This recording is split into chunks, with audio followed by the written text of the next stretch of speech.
The relegation zone has finally been confirmed, with the 3 teams going down officially named. Southampton's been gone now for quite a while, and confirmation of its relegation from the Premier League was only a matter of time. On the final day of the season, Leeds United and Leicester both went down as well. A 2-1 win for Leicester at home to West Ham United was not enough to keep the Foxes up, and Leeds lost 4-1 to Tottenham Hotspur. Sam Allardyce was not able to come in and work his magic for the last 4 games. Allardyce had a reputation for keeping teams in the Premier League, but he suffered back-to-back relegations for 2 different teams. He initially suffered relegation from the Premier League with West Bromwich Albion in 2021. Due to the relegation being confirmed now, these teams will be looking to offload players. There are some that are very attractive to a football fan's eye, myself included. I have looked at the 3 relegated teams and selected 3 players from each team that I would take at West Ham. You have to chop and change here a little bit. I've had to be ruthless, and this is totally my opinion. So you are free to disagree with me if you wish. However, I believe that these 3 players are players West Ham should go for based on different reasons. And I'm going to explain it in this video.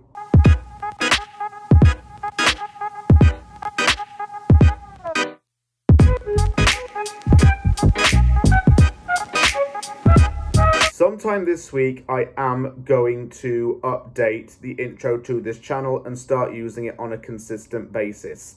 You may as well get used to seeing the old one, because some of those players are either well gone or are leaving very soon. So I've realised I've got to update my intro. I keep promising it, but life's been getting in the way. So do forgive me if I haven't done it yet. That's a disclaimer. On to the video. As I mentioned, Southampton, Leeds and Leicester are down. I have notes to my right, the right of the camera too, about the players that I would sign. The main areas that I identify West Ham to need are fullback positions, midfield, winger, and possibly another striker. I'm not 100% sure about the striker situation over the summer. We have 3 already in theory. Do we need another one? I might argue yes. I'll explain my reasons for wanting to sign these players. And with Southampton, to begin with, I will talk about the defenders and the forward that I would sign from them. And I have to just admit, this was not an easy video to prepare. 2 of those teams have a lot of talent in my eyes. So choosing who I would or wouldn't sign had to be done logically and somewhat brutally. Leicester, it was even more difficult in the sense that I couldn't even think of who I'd want to sign from them. But we'll get on to that within a few minutes. Let's start off with Southampton and talk about the 3 players I would purchase from the Saints. Shotgun is going to be a theme here with Southampton. We have a team that's never been the driver, but has always been the passenger. Its players have just coasted around too much, and it's caused bad form and the subsequent relegation. It's caused Southampton to finish bottom of the league. And the other reason why Shotgun comes to mind is because the 3 players I've mentioned in this segment have double barrel names. Southampton did try to get a younger team in throughout the course of the season, and I think that was quite evident to see. In the January window, it aimed to correct 2 main areas, getting in a strong aerial striker and a fast-paced winger. It did so with Kamaldeen Sulemana and Paul Onuachu. Carlos Alcaraz also came in and has shown a fair bit of promise. However, I have a reason to believe somewhere in my mind that he's going to end up staying on. First player I would take from Southampton is easily German defender Armel Bella-Kotchap. He's a younger defender who can play as either a left centre-back or a right centre-back. He made 37 tackles this season, 145 recoveries and won 114 duels. He and Salisu formed a very good partnership, so much so they received praise from the Premier League website writers and local journalists within the Southampton area. Bella Kotchap is the kind of profile defender I think we need at West Ham. Of course, I've been saying for a while the defensive unit needs to be a hell of a lot younger. So that's why we need to look at those kinds of players who fit in the 20 to 26-year-old category. Bella Kotchap is 21. I think he's turning 22 later this year if he hasn't already. Still very young though, and has a lot to offer many years down the line, and has a resale value, of course. Up next, my double barrel guy. Kyle Walker is from my part of the UK. He's from South Yorkshire. So it might be easy to confuse him, or maybe not, for Kyle Walker-Peters. Both play in the right-back position, and one just has Peters at the end of his name. I don't know why. His parents, I'm guessing. Kyle Walker-Peters is up next. A right-back who had a 59% tackle success rate and made 636 recoveries in the Premier League this season. 166 clearances too. The statistics are backing up what I'm saying. Recovering the ball away from your own defensive line is essential to turning over the possession in your favour. Walker-Peters firmly believes in that philosophy. The reason why I want a right back like him is because West Ham needs to learn to attack from the back like it did in 2020 and 2021. Using the fullbacks to carry the ball, hand off the ball like a torch relay. And that's how you can move the ball better while keeping it in possession and on the ground. Walker-Peters certainly does this. He's very interchangeable with wingers. That's why I'd have Walker-Peters at the club. And also, he's a backup option as a right-back. Ben Johnson can't really hack it in that position anymore. I think there's something in Johnson, but it's not been discovered. I don't know when it ever will be. And that's why patience has run out. Final player, I believe, has a double-barrel first name, although it may not show up on the Premier League website. It's Ghanaian forward Kamaldeen Sulemana. He joined Southampton in January and really struggled to find goals until he scored a brace against Liverpool on the final day of the season. He showed some acrobatics that reminded me of Lewis Nani with the cartwheel celebrations. He showed a good ability to win the ball back. He had a 60% tackle success rate. He's a winger that wings balls back. That's a bit of a tongue twister. And then goes in the opposite direction. As an attacker, he's able to dribble and ghost in and out of defenders, preferring to go into a central position to shoot the ball. West Ham needs to strike the ball more centrally, and I think that will result in more goals. Only someone I think like Sulemana, as well as other players that potentially could be added to my list, like to attack down that middle and shoot down that middle. When you're shooting down the middle, you have more space either side of the goal, and this is what he believes in. It really hasn't worked out for him at Southampton, but I think that's just how the club's been all season. There have been things going on there that are problematic. It's the case with the two other relegated teams. Going through three managers has really not helped Southampton. Sulemana himself went through two with different philosophies. He hasn't really learnt anything from Ruben Sellers, I don't think, because he's not gained much. He hasn't hit the ground running there. He looks like he's going to be off. I might also want to add with Southampton. West Ham had previously been linked with Nigerian talisman striker Paul Onuachu. What was the point in Southampton signing that guy when he only came on for a few minutes every single game, even though he was the tall striker I had mentioned earlier? The tall striker that club had been looking out for. It made no sense. But I feel that if we sign either of those three players, you're in quite a good position. You get a centre-back who can play either left or right, a right-back who recovers the ball frequently, and a forward/winger who likes to run straight at teams and fire with more freedom. Do you remember my Red Scouting book? It's been around 4 months, and I had to brush the dust off it and dig it out of its cave. I finally got it back. It's here, and it is red, just to show people on the camera. It is red. I even titled it Scouting Book, because I do have a life, by the way. Yeah, I do have a life outside of this, and I do not just sit on my arse and just look at players' highlights or highlight compilations all day. You know what I'm saying? I don't have repetitive strain injury or anything like that. I don't just neck Monster and Red Bull all the time. I do have a life and just do this on the sly. The Scout Report book is coming out because up next is Leeds United. And just so has it that one of the players on this I actually wrote about around this time last year, saying why West Ham should sign this guy as a midfielder to either complement or take the reins from Declan Rice in the future. He's American.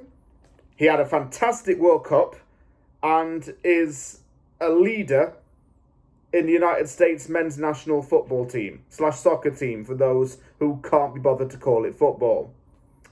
This guy is, of course, Tyler Adams. Tyler Adams made 89 tackles this season and was 4th in the league. He's a pivotal midfield player, and I'm going to refer to my red book as to why. In my own words, quote, Adams shows the composure and tranquil nature of a defensive midfielder. His intelligence allows him to be relied on to aid his defence and midfield.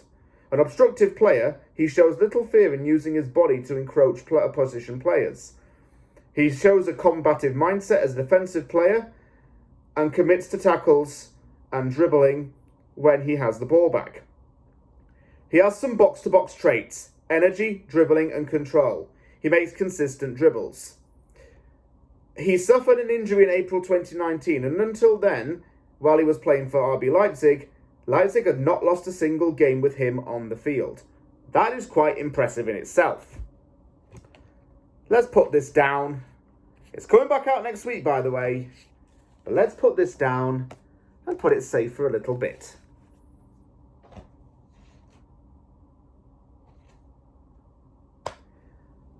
Tyler Adams, I think, is an amazing midfielder.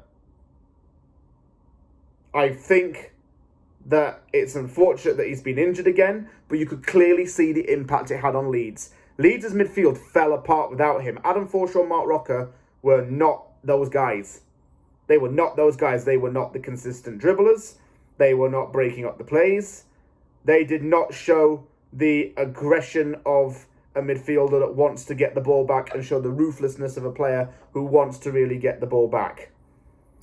Adams shows a lot of composure, level-headedness, and likes to get involved when he can. Yes, absolutely, Tyler Adams.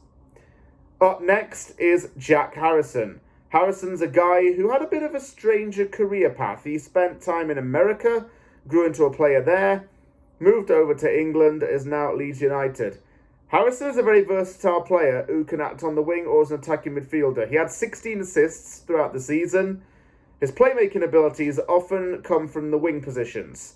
He likes to put in low crosses into the box or drill it across the box for someone to tap in.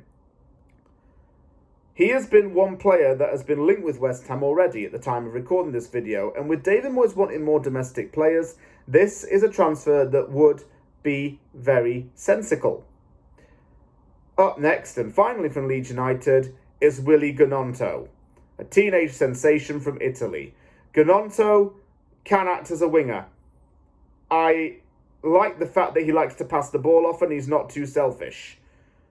We have had some selfish players throughout the season at West Ham. Players who get into good positions to shoot, and then when they have a man free, they take it on themselves and blow it. And we need to not have that. We need to have players who are clinical.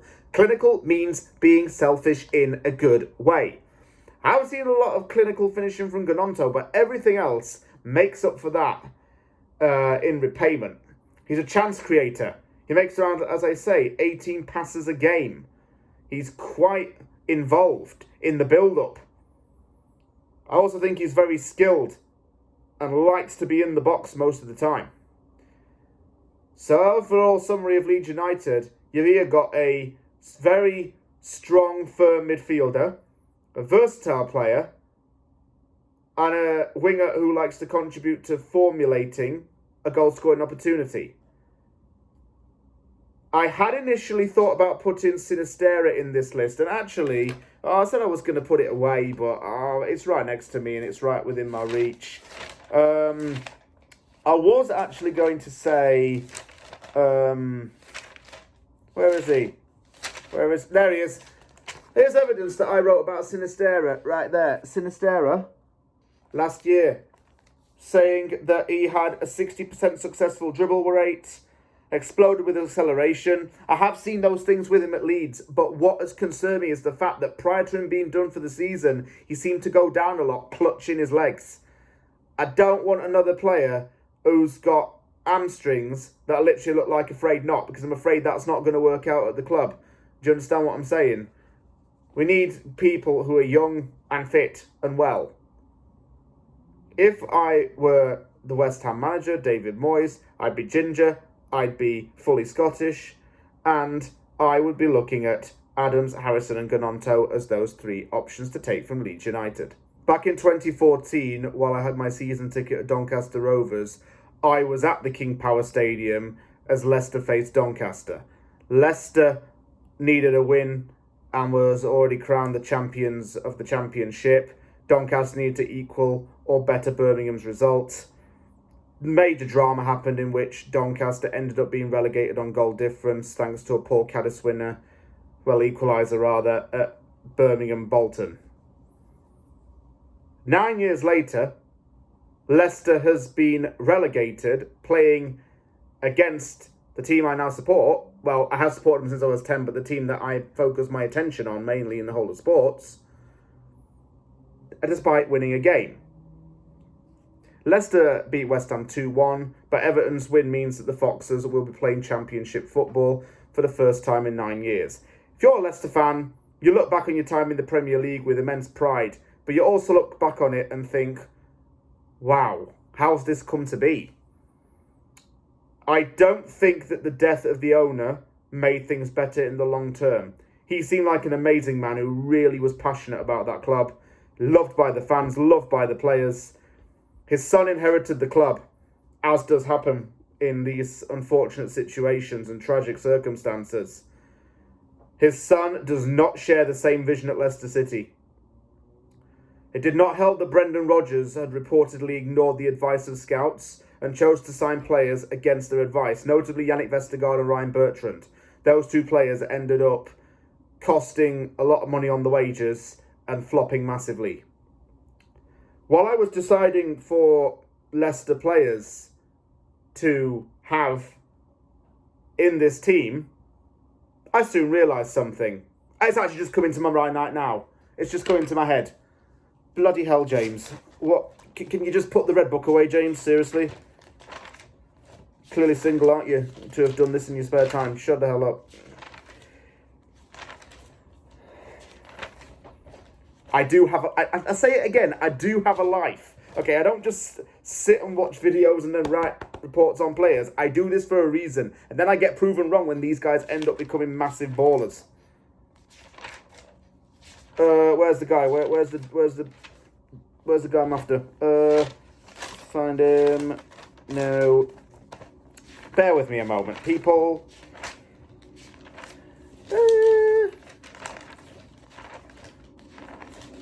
Here we are. Pardon the little interruption there. I have finally found the person I was after.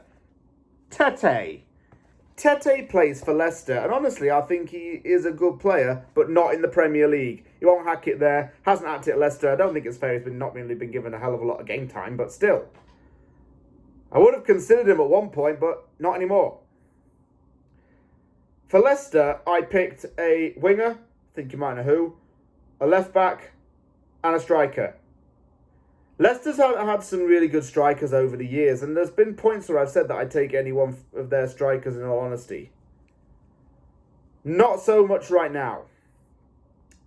The winger that I would absolutely take is unsurprisingly Harvey Barnes.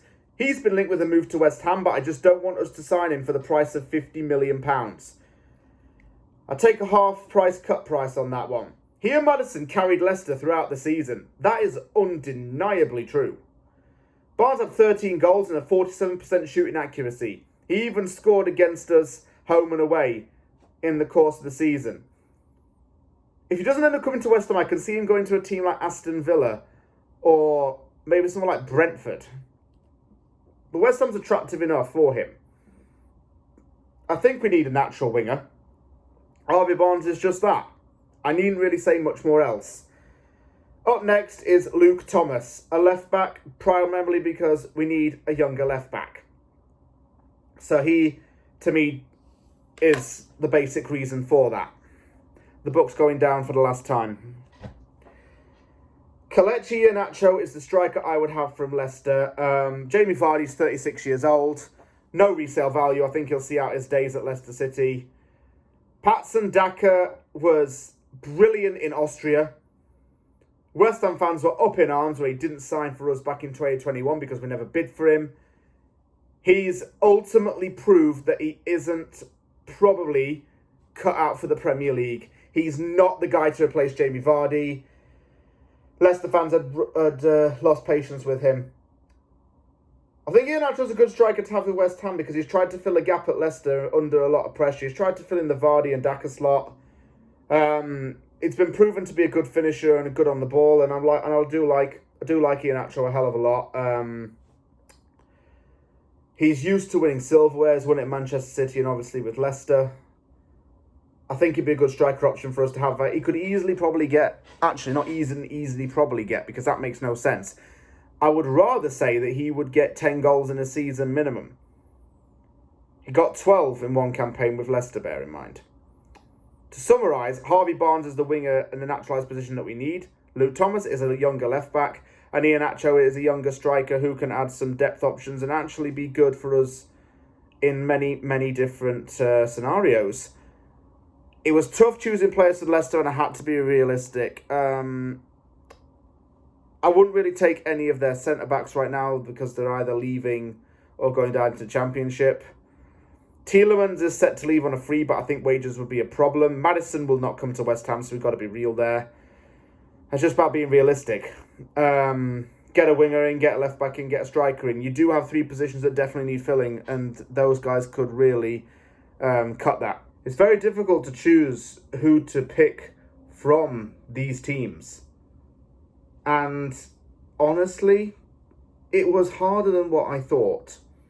When I looked at Southampton, I could have named around 7 players that I would have easily taken in a heartbeat. I wasn't going to say James Ward-Prowse immediately because that's too simple of an answer. I wanted to give something that was a bit more deeper than that, or maybe a little bit more stretched out. For Leeds, I wanted to sign, well, I don't make the signings, but I wanted West Ham to consider signing, should be said, Adams, Harrison and Gnonto, because the Leeds midfield is generally very good progressively. Defensively, it's a no-no. No one on that Leeds defence impresses me enough to return to the Premier League as a West Ham player. Leicester, it was equally as challenging. Barnes was the one that I mainly wanted. Iheanacho, a good depth option. Luke Thomas, a good young fullback. All three teams have one thing in common. The fans have showed a very disgruntled attitude towards the ownership, and things have got to change behind the scenes fast, especially at Leeds United. Leeds seems to have had 20 years of mainly failure. Highs, lows, yes, but no real progress. Firing Bielsa seemed a necessary decision, but it was wrong in the end. He was a man who had built something up at Leeds and did know what he was doing. He was an older manager who bought experience and often did his shopping at a local Morrison's and lived above a convenience store. That's going to be mentioned at some point, right? Jesse Marsh kept Leeds up, spent some money in the summer, but he was not that guy either. He was not the one for Leeds. Sacking him never really paid off. Javi Gracia was a bad appointment. I didn't think he'd do anything with these players, really. And the fact that around 15 goals were shipped within a few games, that's your goal difference killed. That's your team's confidence killed. Sam Allardyce has literally come in, bagged himself a fair few thousand and sodded off. an absolute season to forget for Leeds. Leicester, it's been a season to forget because sacking Brendan Rodgers was not the right decision in the end. But poor signings have contributed to this. For Southampton, I think it's Ankerson. Is that his name? He's the one getting it in the neck. The owners are getting it in the neck. Hampton Huddle is still a very good manager, but he'd been playing with fire far too long with the relegation fight to stay on at St Mary's. Nathan Jones horrifically was decided to be the next manager. It was a terrible decision, obviously, in hindsight. Nathan Jones had nothing about him that was, I think, credible in the top flight. He seemed to waffle on a lot in interviews and usually just spoke about either his religion or his own personal goals. He said something to the effect of, I could have been a teacher who married a girl from the Welsh Valleys, but no, I'm here as a Premier League manager. What's that got to do with it? Are you nuts? He was sacked just after the January transfer window. Ruben Sellers stayed on. Obviously, he's not continuing. But Southampton has every reason to have hope. Russell Martin's now the manager. I think 2 signings are on the way. The project rebuild starts and they'll probably come straight back up. I would tip them to come straight back up into the Premier League, in all honesty with you. But they're going to have to lose players along the way. But they can find someone else who can, I think, improve them in the Championship and come back up. Leeds, I don't think they'll come straight back up to Championship. And people who think they are, you're seriously deluded. Connor, the Leeds United fan on YouTube, he said the same thing. Anyone who thinks that Leeds are coming straight back up is seriously deluded. I don't think Leeds is coming straight back up. I don't think Leicester's coming back straight back up either. They've got to sort out situations within the club before things can improve.